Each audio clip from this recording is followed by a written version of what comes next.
Hello my YouTube friends, সবাই কেমন আছেন? অনেক দিন পরে আপনাদের সাথে চলে এসেছি কিছু গল্প করতে। আর এটি হলো দিল্লিতে আমার প্রথম রথযাত্রা উৎসব।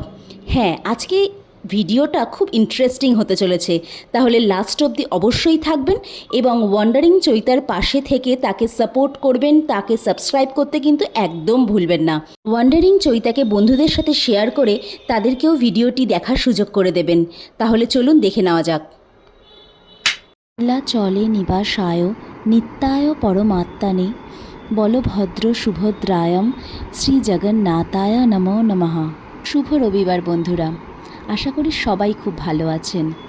আজকে হলো 7ই জুলাই 2024-এর রথযাত্রা।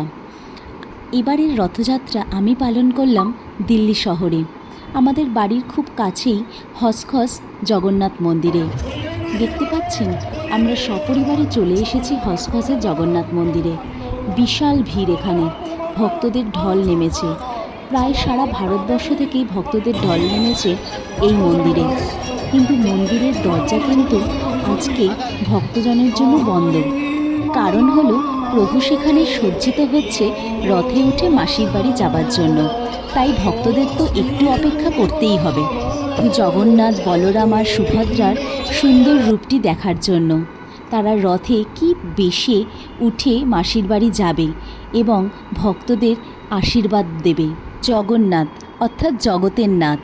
আমরা সবাই জানি জগন্নাথের আসল মন্দির হলো বা হৃৎপিণ্ড পুরীতে, কিন্তু সারা ভারতবাসীর লোকজনই সারা ভারতবর্ষ জুড়ে পালিত হয় জগন্নাথের এই রথযাত্রা, আর তার উন্মাদনাও থাকে চোখে পড়ার মতো। তাই আমরাও চলে এসেছিলাম আমাদের বাড়ির খুব কাছে অবস্থিত হচকসের এই অনেক পুরনো মন্দিরে। এখানে প্রায় 46 বছর ধরে রথযাত্রা পালন করা হচ্ছে। এটি দিল্লির সবচেয়ে পুরনো জগন্নাথ দেবের মন্দির। আজকের থেকে 7 দিন ধরে চলবে মহোৎসব এবং প্রত্যেক দিনই কিছু না কিছু অনুষ্ঠান অনুষ্ঠিত হবে এই মন্দিরে। এত ভিড়ের কারণে আজকে আপনাদেরকে খুব ভালো করে এই মন্দিরটি দর্শন করাতে পারলাম না, তার জন্য আগেই ক্ষমা চেয়ে নিচ্ছি। আর একদিন নিশ্চয়ই আসবো আপনাদের পুরো মন্দিরটি খুব সুন্দরভাবে দর্শন করাতে। সেখানে জগন্নাথ কিভাবে থাকে, জগন্নাথের রূপ কিভাবে থাকে, আমি সব নিয়ে আসবো পরের অন্য আরেকটি পর্বে। এই মন্দিরটি উদ্ঘাটন হয়েছিল 1999 সালের 28শে জানুয়ারি, আর এটি সম্পূর্ণ ওড়িয়া সমুদায় দ্বারা পরিচালিত। এই মন্দিরটিতে বিভিন্ন দেবদেবীর সাথে আরেকটি খুব সুন্দর জিনিসের সংগ্রহ রয়েছে, সেটি হলো ধার্মিক পুস্তকালয়। দুর্লভ ধার্মিক বইয়ের সংগ্রহশালা কিন্তু আপনি এই মন্দিরে পাবেন। এই মন্দিরের আরেকটি বিশেষত্ব হলো এখানে কিন্তু সপ্তাহের 7 দিন ভগবানকে বিভিন্ন রকমের বিভিন্ন প্রকারের ভোগ দেওয়া হয়, আর যেটি কিনা খাওয়ার জন্য অনেক দূর থেকে লোকজন আসে। ভগবানের এই সব তথ্য জানতে জানতে আমাদেরও খুব খিদে পেয়ে গেছিল, তাই আমরাও চলে এসেছিলাম এখানে ভোগ খেতে। এখানে বিভিন্ন গোষ্ঠী বিভিন্ন রকমের ভোগ বিতরণ করছে। খাওয়া দাওয়া সেরে কিছুক্ষণ অপেক্ষার পরই দর্শন পেলাম প্রভুর। প্রভু আসছে, আর তার সাথে সাথে মেতে উঠেছে ভক্তবৃন্দ। দেখতেই পাচ্ছেন কি ভীষণ ভিড়, আর এই ভিড় ঠেলে আমরাও চলে গেছিলাম সামনে প্রভুর দর্শন করতে। সাথে কিছুটা ভয়ও ছিল, কারণ সাথে যশিকা ছিল এবং সেখানে প্রচণ্ড ভিড় ছিল আর চলছিল ভক্তবৃন্দদের সমাগম।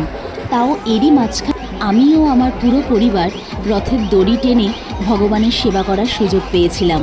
কে বুঝতেই পাচ্ছেন কি বিশাল ভিড়, কি বিশাল ভক্ত সমাগম। এর মাঝখানে কিছুক্ষণের জন্য দড়ি টেনে ভগবানের দর্শন করে আমরাও কিছুটা সাইড হয়ে গেছিলাম। আর আমি বলেছিলাম আপনাদেরকে যে লাইভে আসব, কিন্তু লাইভে আসার আর সাহস পেলাম না, কারণ এত ভিড়। সেই ভিড় ঠেলে লাইভ করা এবং ফোনটাকে সঠিকভাবে রাখা আমার কম্য ছিল না।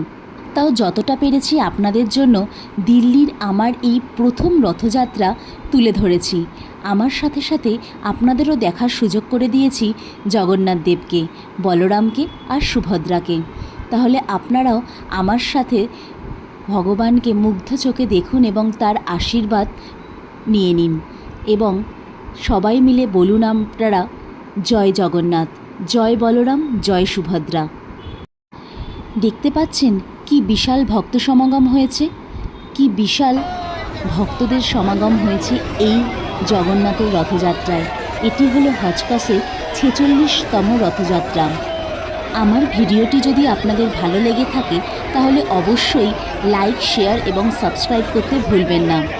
আর এরকম আরও ভিডিও দেখতে অবশ্যই আমার চ্যানেলটিকে ফলো করে দেবেন এবং বন্ধুদের শেয়ার করে তাদেরও দেখার সুযোগ করে দেবেন। জয় জগন্নাথ, জয় বলরাম, জয় সুভদ্রা। আর অবশ্যই লাইক, শেয়ার এবং সাবস্ক্রাইব ও ফলো করতে ভুলবেন না। আমার ভিডিও অর্থাৎ ওয়ান্ডারিং চৈতার ভিডিও যদি আপনাদের ভালো লেগে থাকে তাহলে লাইক, শেয়ার এবং সাবস্ক্রাইব করে বেল আইকনটি টিপতে ভুলবেন না।